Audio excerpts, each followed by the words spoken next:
Bukan kita nak boleh nak buat-buat, kita pun dah standby. Sebelum kita sembahyang pun dah standby betul, nak khusyuk. Allahu Akbar terus hilang. Kenapa? Sebab tak dapat. Kenapa tak dapat? Allah tak kurnia. Tapi Allah tak kurnia ada sebab lah. Sebab kita kenapa? Dosa kita yang banyak. Dosa kita, dosa mata, dosa telinga, dosa lidah. Lidah kita pun nak zikir pada Allah pun susah, malah nak zikir. Jadi kita pun Allah Ta'ala kata, kau tak ingat aku? Aku pun tak ingat kau. Begitulah dia. Tapi kita selalulah minta pada Allah. Ini pun rezeki Allah Ta'ala. Kalau kita selalu minta Allah pun bagi, Allah kesia dia pun bagi, insyaAllah dapatlah rezeki kita itu. Dalam kitab Taurat ada tersebut, hai anak Adam, jangan malas untuk berdiri sembahyang di hadapanku sambil menangis. Maka akulah Allah yang telah mendekat dari hatimu, dan kerana gaib engkau telah dapat melihat cahayaku.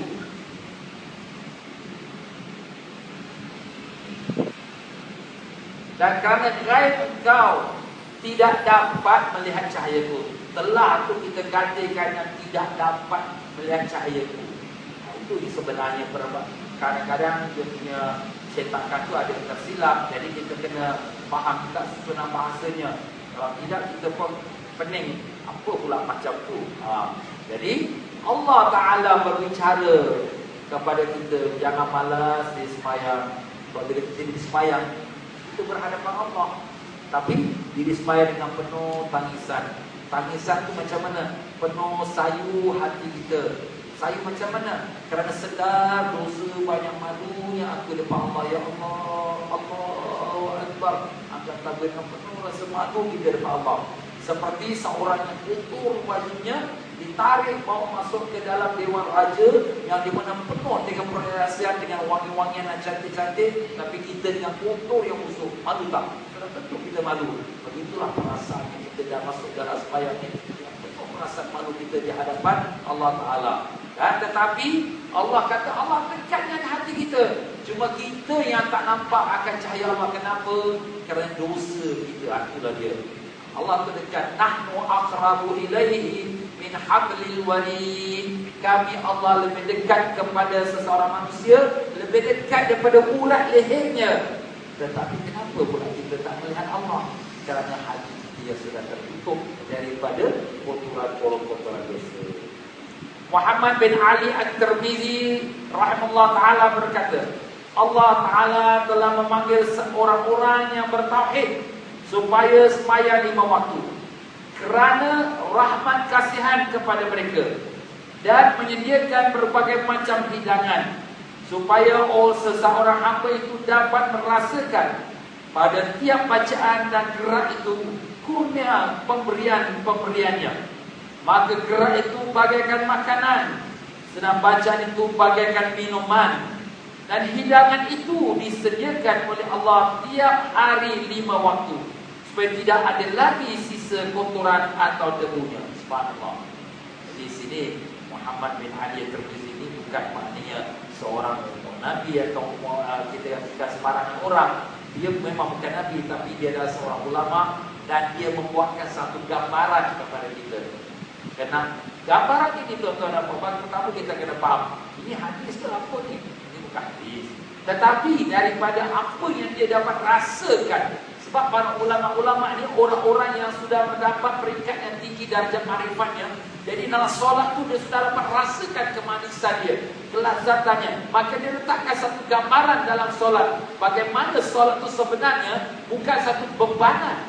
Oh, solat sembahyang. Ada. Dia sebenarnya satu nikmat. Kenapa nikmat? Sebab bila kita sembahyang ni kita dikurniakan Allah. Cuba kita sekarang dipanggil oleh Raja untuk diberi kurnian.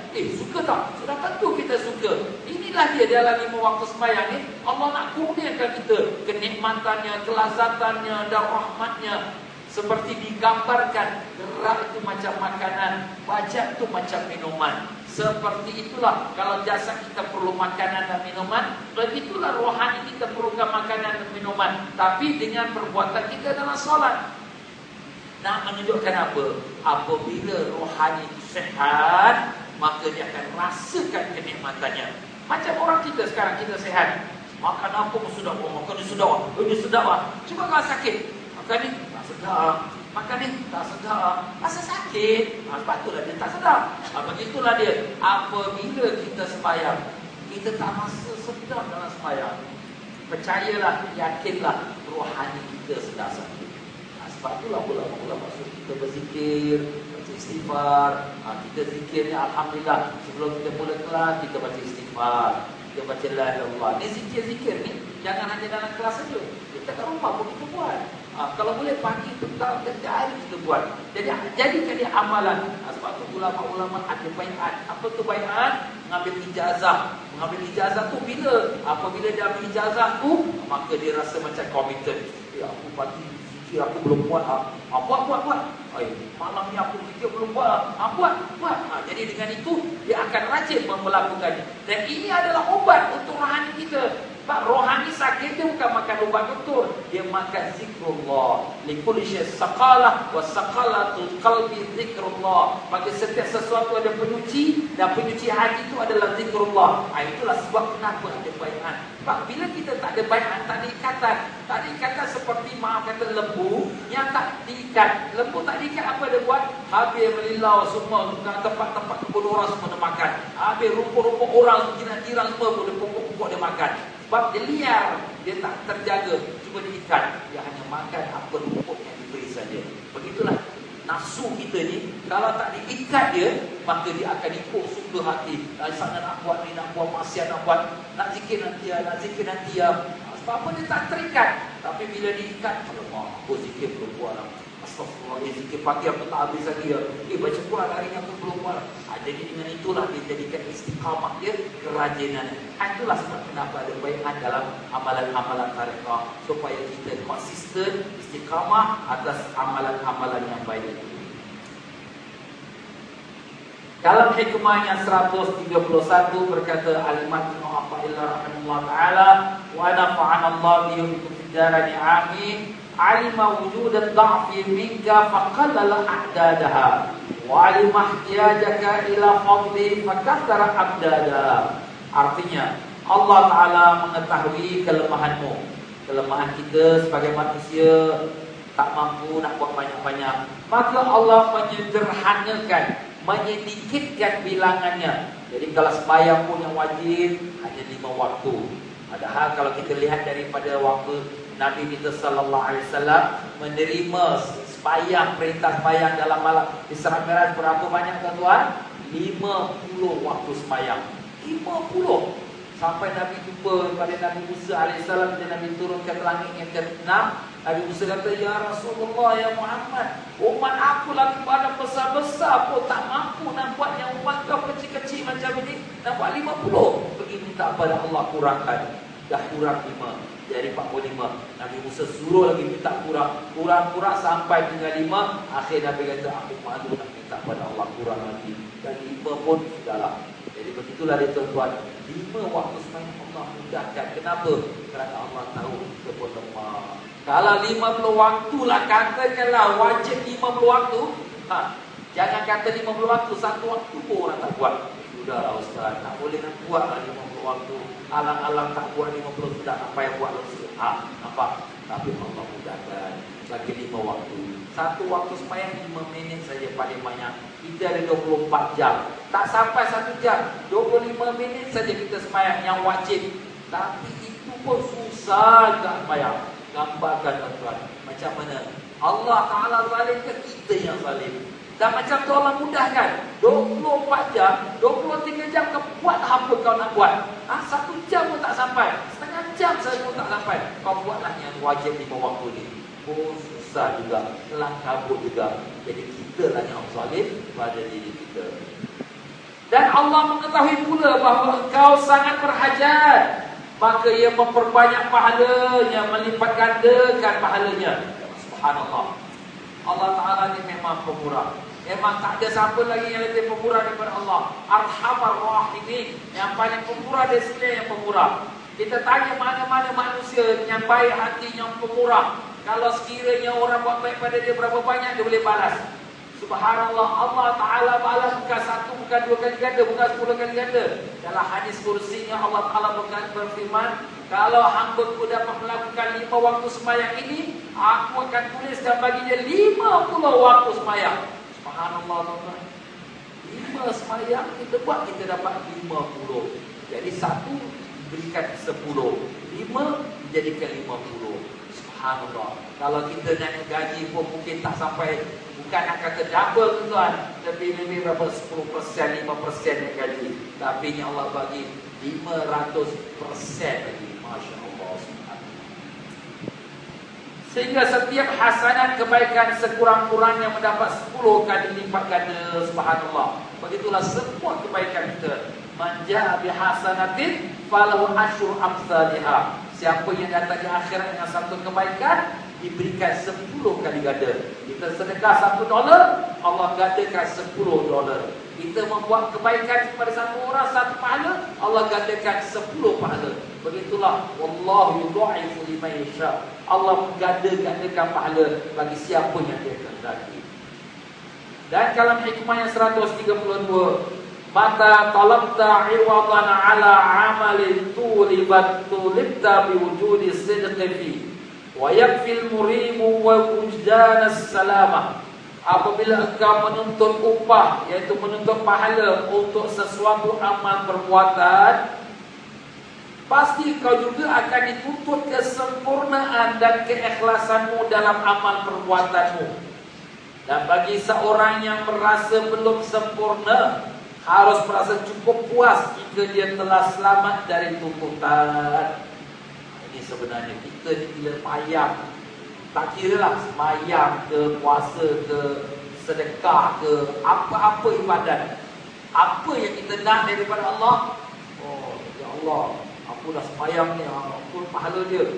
Ya Allah, aku dah buat baik ni, aku nak kau berikan kebaikan-kebaikan. Kita minta Allah balas kita punya ibadat. Kita sedar tak? Yang kita buat ini betul ke tak betul? Yang kita sembahyang ni dah sempurna ke tidak? Yang kita puasa ni dah cukup tak syaratnya? Yang kita haji ni dah sempurna ke seperti itu untuk Allah ke? Masya Allah, tuan. Malu kita. Sembahyang pun tak sempurna. Ibarat kata kalau pekerja lah pergi kerja, kerja yang tak tonggang langgang, kerja yang tak betul, disuruh buat lain-lain yang dia buat. Akhir bulan kata, "Okey, saya dah buat kerja ni, mana kerja saya?" Muka tak malu, kerja apa yang kau buat? Kau buat semua tak betul. Macam mana perasaan kita? Itulah ibarat kita buat. Sebab tu di sini kita susahlah nak menuntut kepada Allah. Malu kita nak tuntut. Sebab diri kita dah tahu dah kita ibadat tak betul.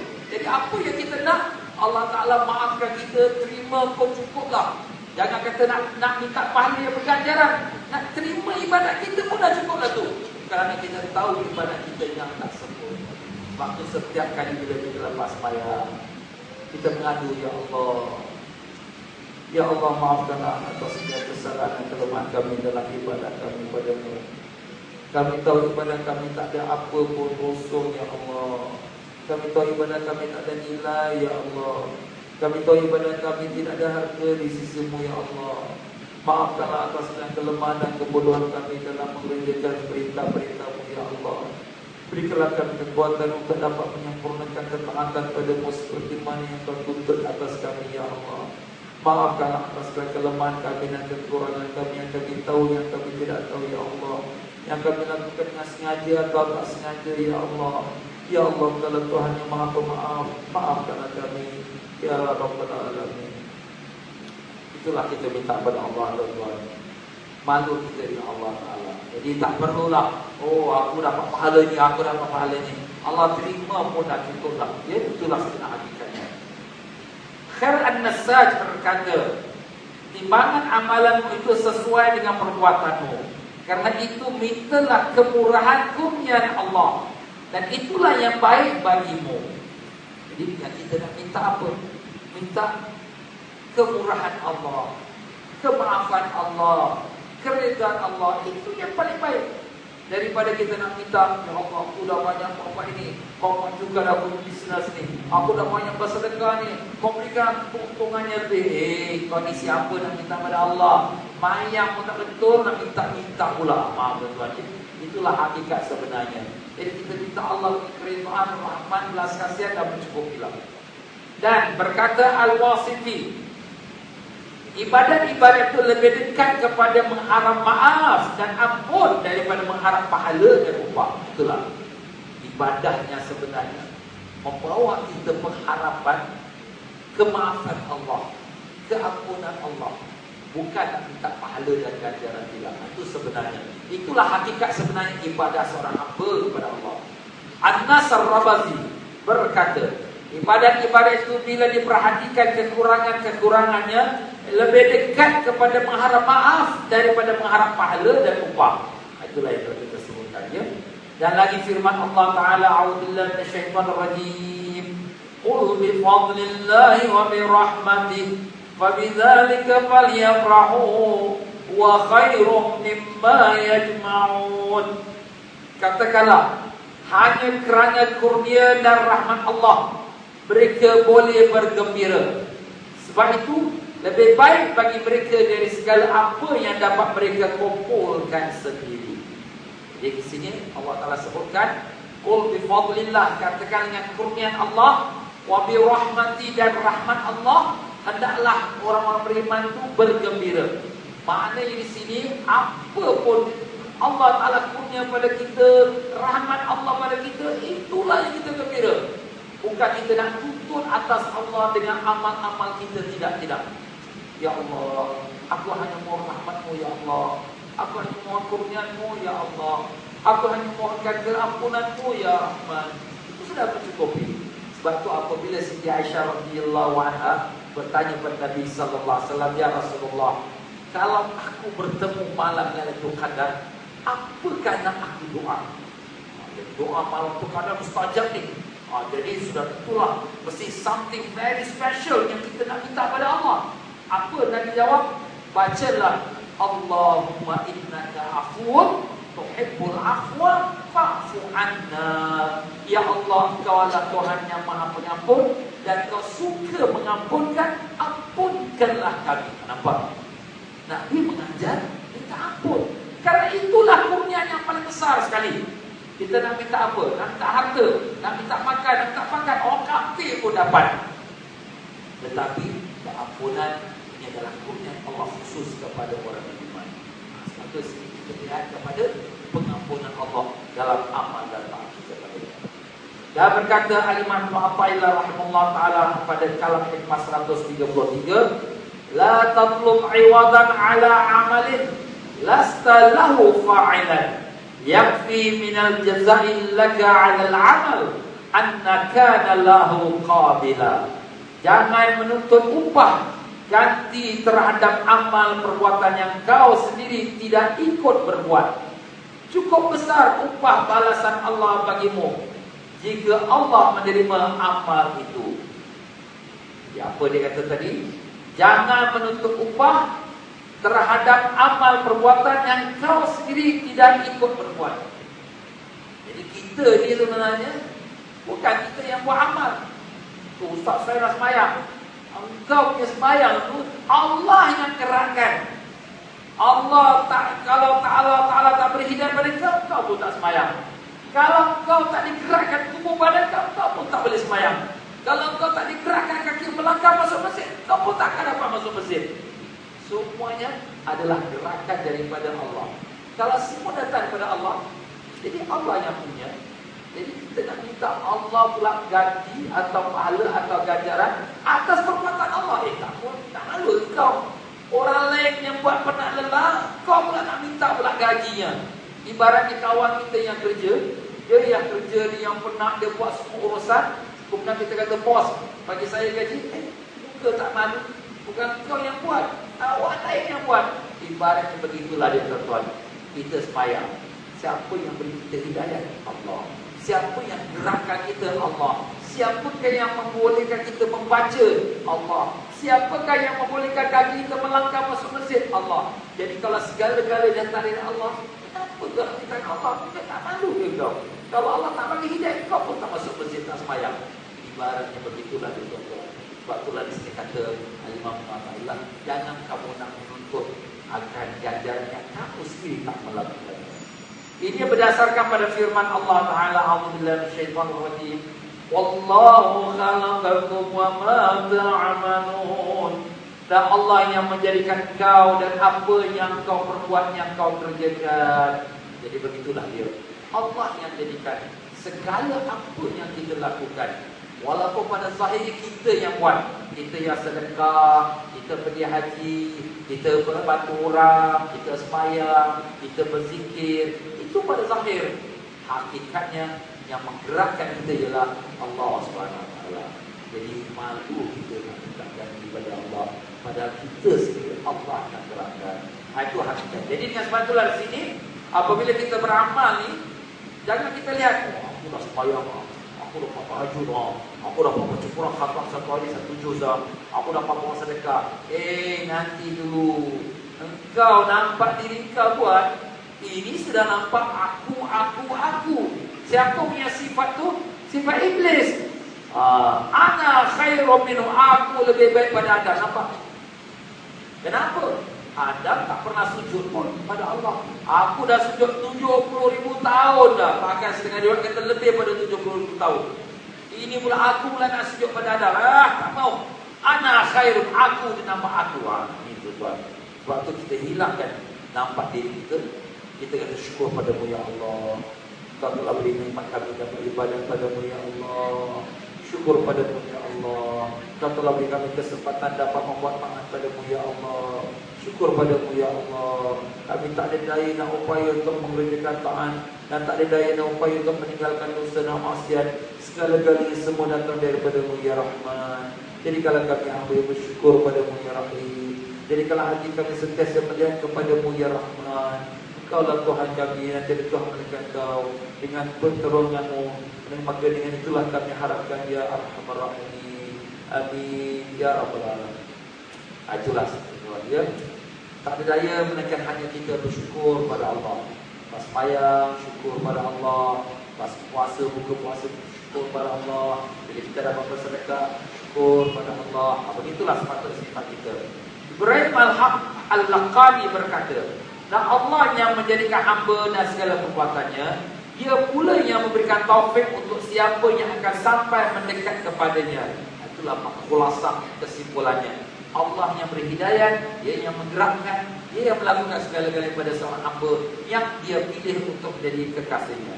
Dan kalam hikmah yang 134, idza arada ayyuzhira fadlahu 'alaika khalaqa fa nasaba ilaika. Jika Allah akan menunjukkan kurniaannya kepadamu, maka Ia yang menjadikan dan menamakan amal itu perbuatanmu. Jika Allah akan menunjukkan kurniaan Allah kepada kamu, maka Allah yang menjadikan perbuatan itu dan menamakan amal itu perbuatan kamu. Subhanallah. Jadi Allah Ta'ala nak tunjukkan kurniaan Dia kepada kita, ulama-ulama kita, kealiman mereka. Allah yang bagi kealiman mereka, kesungguhan Imam Syafi'i, ketaatan, kewarakan, keilmuan, Allah yang beri. Tapi Allah kurniakan kemuliaan pada Imam Syafi'i.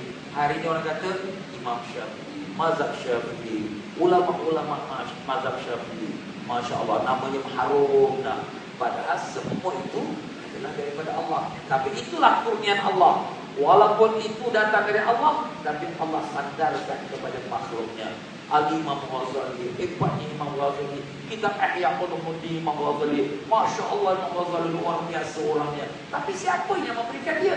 Allah Ta'ala. Tapi itulah kurniaan Allah kepada Imam Ghazali rahimahullah Ta'ala. Itulah nak menunjukkan Allah redha dengan mereka, Allah kurniakan dia sehingga kebaikan disandarkan kepada mereka.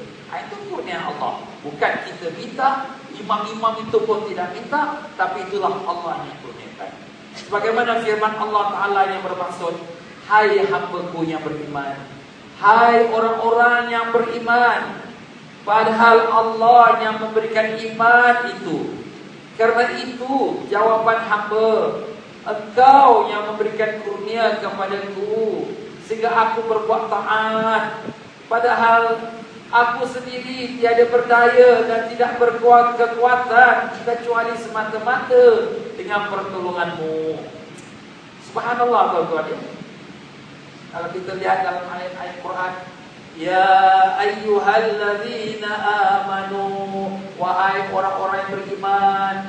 Allah memanggil kita, nak suruh kita taat, suruh buat sembahyang, suruh keluar zakat, suruh pergi haji, suruh puasa dan macam-macam lagi.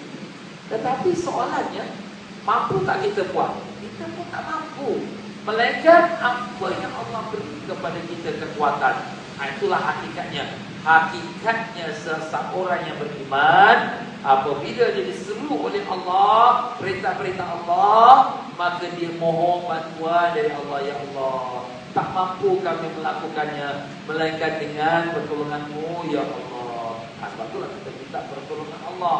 Kita tak ada rasa megah, maka rasa penuh kehinaan diri kita di hadapan Allah. Dan berkata lagi Sahal bin Abdullah rahimahullah ta'ala, wallahu a'lam. Itu dari situlah tuan-tuan dan puan-puan ya.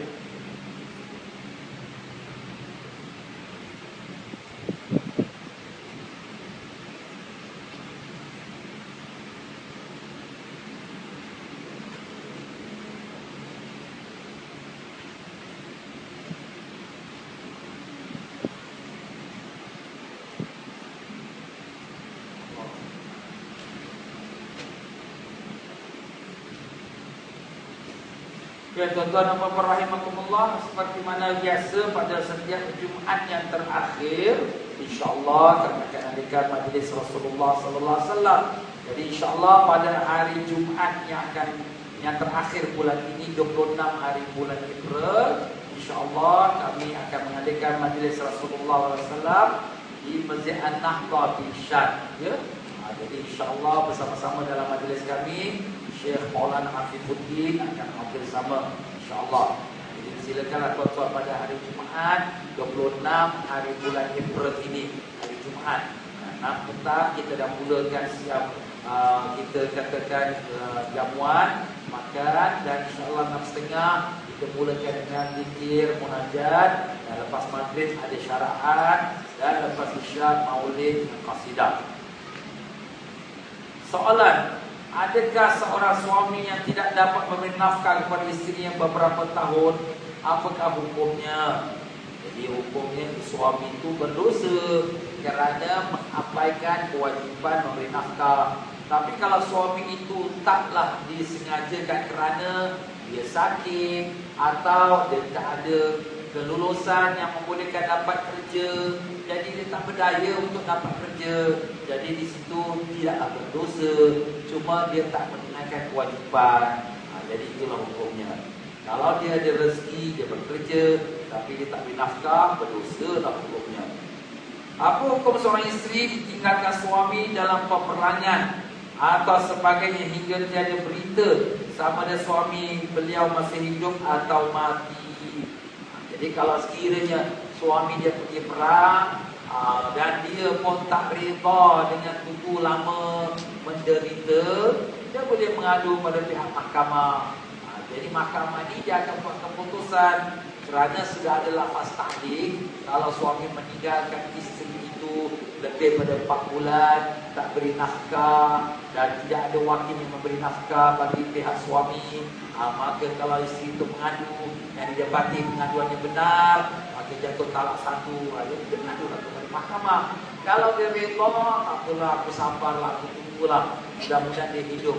Tunggulah ya. Begitu keadaannya. Sekiranya suami beliau dimasukkan penjara selama 2 tahun atau 3 tahun, dikira adakah mereka telah jatuh talak? Jawapan jatuh talak ini tergantung kepada permintaan isteri. Jadi kalau sekiranya dalam masa nikah itu dia ada taklik. Taklik itu apa? Dia letakkan, gantungkan dia punya nikah tu. Kalau ada suami melakukan cedera pada isteri ataupun meninggalkan isteri tanpa nafkah lebih pada 4 bulan. Jadi kalau dah 2 tahun dalam penjara dah lebih pada 4 bulan. Kalau isteri yang tak sanggup menderita kerana suami dalam penjara, nafkah pun tak ada, zahir pun tak ada, batin pun tak ada, maka isteri itu mengadu kepada mahkamah, boleh jatuh talak 1. Kalau sekiranya dia tak mau mengadu, dia sabar, maka tidak jatuh talak. Itu tergantung kepada isteri. Kalau kita balik dari Kuala Lumpur, kita niat jamak takhir. Jadi kita perlu lakukan solat sebelum masuk Singapura, atau kita boleh lakukan saja di rumah. Berapa jauhkah jaraknya untuk kita lakukan sembahyang kasar? Jadi kalau sekiranya orang yang musafir, dia boleh sembahyang jamak dan kasar. Jadi kalau dia niat jamak takhir, umpamanya dari Kuala Lumpur dia naik bas tu sampai Singapura pukul 5.30 petang atau 6 petang. Dalam perjalanan sudah masuk zuhur, dia pun niat aku sembahyang zuhur jamak takhir yang asar. Sampai Singapura, dia boleh sembahyang jamak dan kasar selagi dia belum masuk kampung kediaman dia. Katakanlah dia pergi kampung kediaman dia Yunus, dia sampai di Woodland, dia boleh sembahyang jamak dan kasar di Woodland. Walaupun Woodland itu sudah masuk Singapura, tapi belum masuk kampung kediamannya. Kalau dia sampai Tanjung Pagar atau di Lavender, dia boleh sembahyang jamak dan kasar di Lavender kerana dia belum masuk kampung dia di Yunus.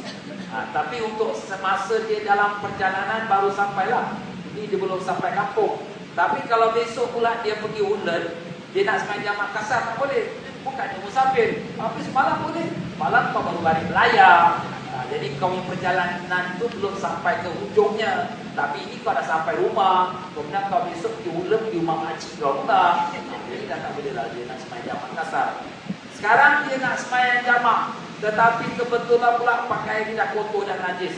Allah, aku ni pakai dah najis dah ni, macam mana nak sembahyang ni? Terpaksalah dia balik rumah. Balik rumah sampai rumah 6.30, masih lagi dia asar. Boleh ke Ustaz saya sembahyang jamak ni? Nak ke tak nak ke, terpaksa sembahyang enggak. Zuhur nak kena sembahyang enggak. Jadi sebagian daripada perkataan ulama-ulama mazhab Syafi'i seperti mana disebut Imam Nawawi, dia boleh sembahyang jamak kalau perkara itu tak dijadikan kebiasaan walaupun sudah sampai ke kampung dia, kerana keadaan memerlukan. Jadi dia dah habis foto baju dia, dia sampai kat rumah, dia pun sembahyang zuhur 4 rakaat dan asar barat. Dia tak boleh buat 2 rakaat lagi sebab sudah habis dia punya musafir di perjalanan dia. Dan dengan sini ada permintaan, dan bolehkah kita pamerkan ayat Quran dalam tembok rumah kita? Sebab saya taruh frame dalam rumah saya agak lama, tapi baru-baru ni ada yang mengatakan berdosa jika pamerkan ayat Quran di tembok rumah. Jadi kita pun tak tahu pula kenapa pula berdosa pula. Maaf lah, saya pun tak jumpa lagi larangan tak boleh kita letak gambar frame ayat Quran. Tapi kalau kita letak gambar frame ayat Quran tu, salahnya tak ada daripada segi apa yang saya tahulah. Tapi kalau orang tengok Bismillahirrahmanirrahim, orang pun baca, kita pun dapat pahala. Dia baca ayat kursi, kita pun dapat pahala pula. Jadi di sini tak adalah berdosa pula kita letak gantung ayat-ayat Quran ya. Baiklah tuan-tuan dan puan-puan, sampai situ saja soal jawabnya, dan mari sama-sama kita akhiri.